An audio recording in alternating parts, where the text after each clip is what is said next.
ملعوبة الآن بشكل ممتاز. هنا المحاولة، الله،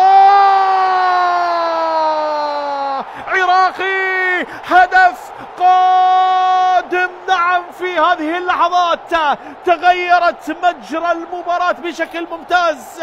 إذا العراق حاضرا دائما وابدا هنا في هذه البطولة وفي هذا اللقاء. إذا هدف عراقي، هنا الفرحة، هنا اللوحة العراقية، لحظة جنونية، هستيريا، مشهد رائع في هذه الدقائق، في هذه الثواني. هذا هو حسين لوندي في لحظة رائعة. إذا هو من يسجل. شوف شوف شوف شوف الضغط، يا سلام يا حسين، يا سلام على هدوءك والارتقاء الجميل، وكان بشكل حقيقة ممتاز ورائع بالنسبة